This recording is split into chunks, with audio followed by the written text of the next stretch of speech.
Okay, we're on Chullin, Perek Aleph Mishnah Zion, seventh and the last Mishnah in the first chapter of Masechet Chullin. Okay, we're going to talk about, the Mishnah is continuing to talk about what's good for this, what's not good for that, what applies to this doesn't apply to that. Just a bunch of different laws. So the Mishnah says temed. What's temed? Let's look at the Jasper for a second. The Jasper calls it tamad. Okay, tamad. Okay, it's grapes steeped in water, used as an inferior wine, and you even have a Jastro bonus. Okay, Chullin 1:7, right? Before fermentation must not be brought with the tithe money. That's exactly our Jastro bonus. So hatemed, tamad, whatever you want to call it. So this is water that was now steeped in wine and grapes out of it to make shipa wine.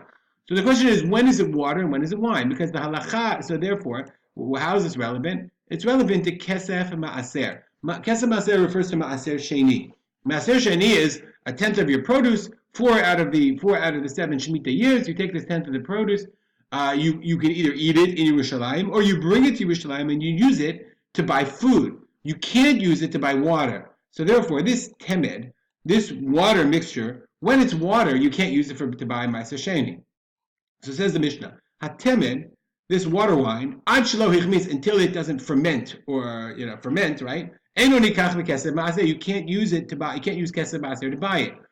U posel et hamikvah. Posel et hamikvah means if you take mayim, water that's she'uvim, that's drawn water. If you put 3 lug of wine of mayim she'uvim, shlosha lugim mayim she'uvim, 3 logim of drawn water, poslim et hamikvah. They're posel et mikvah, meaning water that's just regular water. If you pour it into the mikvah, if you have a mikvah and you pour more than 3 lug of drawn water into the mikvah is not a kosher mikvah anymore. On the other hand, wine, okay, is not posel etamit, is not posel the mikvah unless it changes its color. Meaning, you could have a larger quantity of wine, but wine is not posel. It's not called mayim shuvim. So therefore, temed. Let's start again. This temed, this cheaper wine, ad shelo hichmitz, until it ferments, it's water, and therefore, eino nikach bekesef maaser. You can't use the money of maaser sheni to buy it. U posel etam mikvah, and it also makes the mikvah pasul because it's considered water, but Mishich means once it ferments, then it has the din of wine, and therefore nikach bekesef maaser. It can be purchased with maaser sheni money. Ve'ino posel et mikvah, and if you put even more than 3 lug in the mikvah, it's not posel et mikvah. Okay, why? Because it's only yain posel et mikvah. Eno yain wine. Eno posel et mikvah ela b'shinui mar'eh. As I said, wine is only posel mikvah. It makes a mikvah pasul when it changes the color of the water. That'd be a lot more. It depends how big the mikvah is, obviously. Next case, achim sheshutafim, brothers who are partners. Kishechayavin bekalbon p'turin mimaaser behima. When they are obligated in kalbon, I'll explain all these terms in a second. Then they're exempt from maaser behima.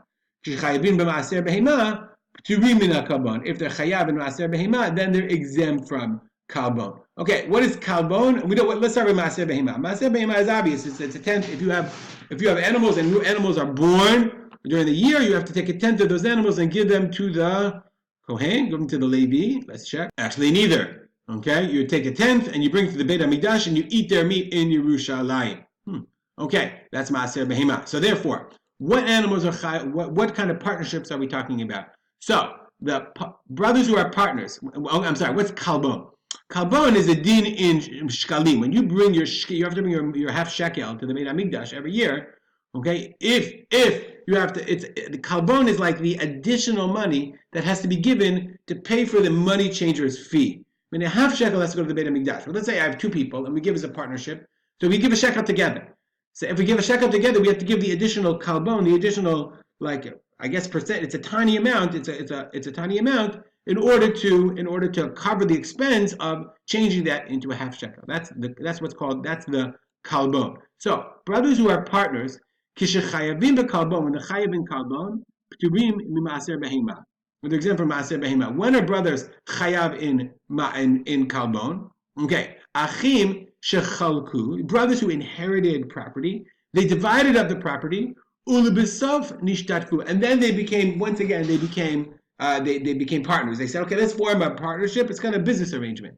So therefore, they're just real partners. It's not that they have money inherited that they just sort of each one took, Rather, they divided up the property and then became partners. In that case, chayavim bekalbon. They are chayav in kalbon. Why? When they bring their shekel, partners have to give a kalbon. Okay? And if they give a shekel shalem, they give 2 kalbonot, because they should have given half shekel. But their partner, they're exempt from maaser behema. Business partners are exempt from maaser behema because it says yelach v'lo shel shutfut, right? Because we learn out from the Torah that you have to give maaser behema, and not partners don't have to give maaser behema. On the other hand, when are they chayavim b'maaser behema? When they're chayav b'maaser behema is a different kind of partnership. When brothers inherit, but they didn't divide the property, they didn't split up the property. They just inherited from their father, and each one took a share. But they did not divide it up as a division, as you take this and I'll take that, and so that each one has individual property. But they have a shared inheritance. Then they're chayav in maaser behema because it's as if they got it from their father. But in that case, turim in kalbon, they're exempt from the kalbon, and it's a din in kalbon, it's halacha in kalbon. Why?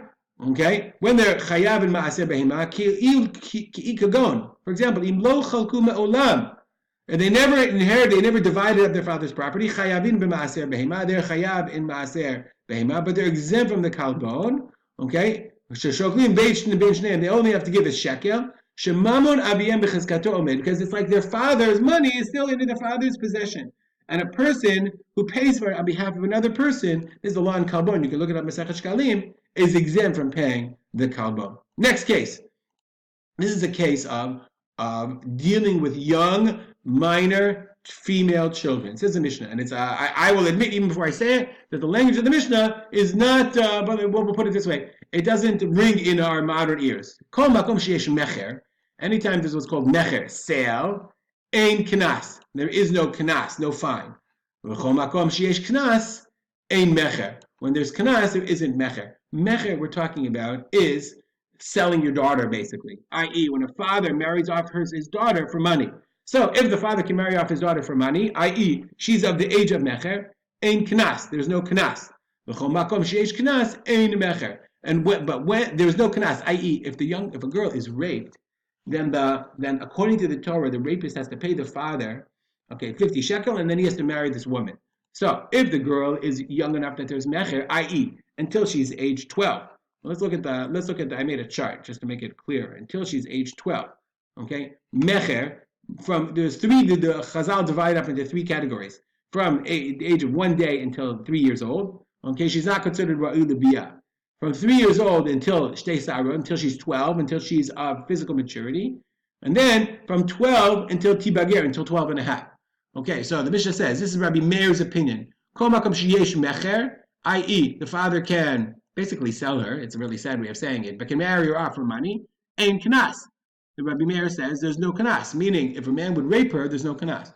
Whereas when there isn't mecher, i.e., when she's old enough, right, when she's after shtei sa'arot, i.e., she is physically mature, 12 years old, until she's a bogeret, until 12 and a half, then there is knas, but there isn't mecher.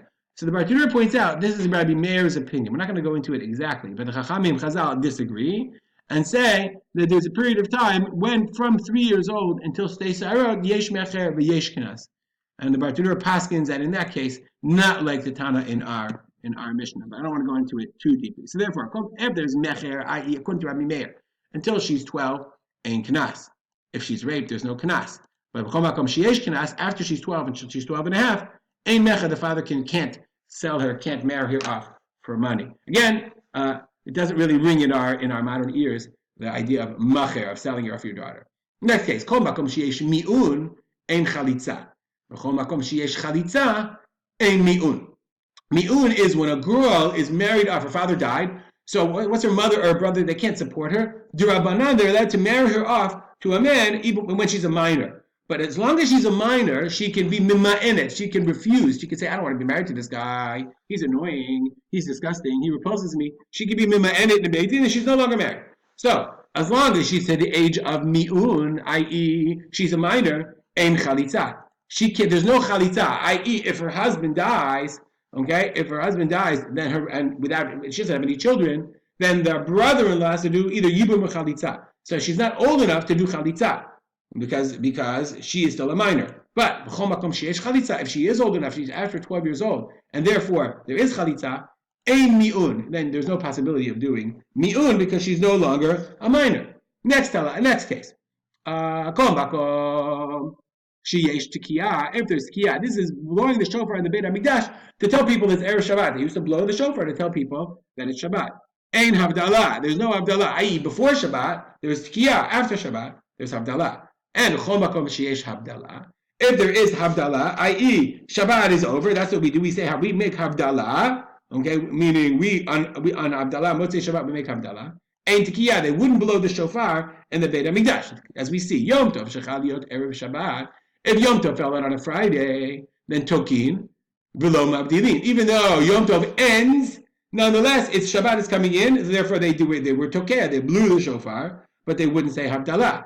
But Motzei Shabbat, on Motzei Shabbat, even if it was Yom Tov, okay, if Yom Tov fell out on a Sunday, Mabdilin, V'lo Tokin. When Shabbos is over, they would make Havdalah. Ketzad Mabdilin, how do you make Havdalah if you're finishing Shabbat by starting a Yom Tov? Hamavdilin Kodesh l'Kodesh. That's actually the nusach we say. If Yom Tov falls out on a Motzei Shabbat on Saturday night, you then make the bracha b'mavdil ben Kodesh l'Chodesh. Rabbi Dosa and Rabbi Dosa says no. You say ben Kodesh Chamur l'Kodesh Chala. Mavdil ben Kodesh l'Chamur l'Kodesh in Kiddush. You say Kodesh Chamur to a strict kedusha to a lighter kedusha. We don't pass him like him because we don't want to denigrate Yom Tov as saying Kodesh Kal. Long Mishnah, many different things. If anything was not clear or you have comments, email me at rspolter@gmail.com. We'll dedicate our learning to memory of my father, Rav Simcha ben Yitzchak Kalman. Make it a great day.